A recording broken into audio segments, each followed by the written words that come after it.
পুনরায় বিশ্বকাপ final match আয়োজন করতে একের পর এক মিটিং করছে ফিফা। আর্জেন্টিনা ভক্তদের চাপের মুখে এবং ফিফার জনপ্রিয়তা ধরে রাখতে চূড়ান্ত সিদ্ধান্ত নিতে যাচ্ছে তারা। ইতালিতে আয়োজন হতে পারে আবারও ফাইনাল ম্যাচটি।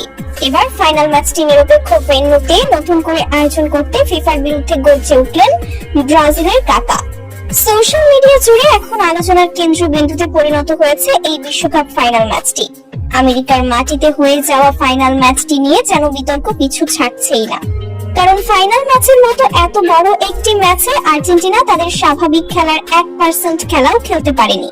তাছাড়া ম্যাচের রেফারি একাধিক সিদ্ধান্ত শুধুমাত্র আর্জেন্টিনার বিপক্ষেই গিয়েছে। সবার ধারণা আমেরিকা কোনোভাবে ক্ষমতা খাটিয়ে এই ম্যাচটি স্পেনকে জিতিয়ে দিয়েছে। আর এত সব বিতর্কের পর কয়েক লাখ আর্জেন্টাইন সমর্থক এবার লিখিত অভিযোগ জমা দিয়েছে ম্যাচটি যেন নিরপেক্ষ ভেন্যুতে নতুন করে করা হয়।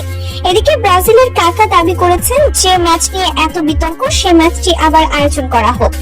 স্পেন যদি আর্জেন্টিনাকে হারানোর ক্ষমতা রাখে তাহলে আবারও খেলতে রাজি হবে না কেন? আর এত ভক্তদের অভিযোগ এড়িয়ে যাওয়ার কোনো সুযোগ দেখছে না ফিফা।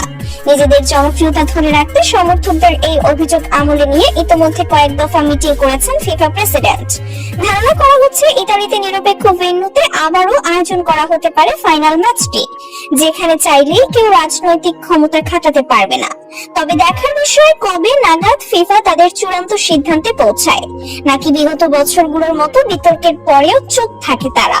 আর যদি ফিফা ফাইনালটি সত্যি আবারও আয়োজন করে তাহলে আগামী 28 তারিখ মাঠে গড়াবে এই ফাইনাল।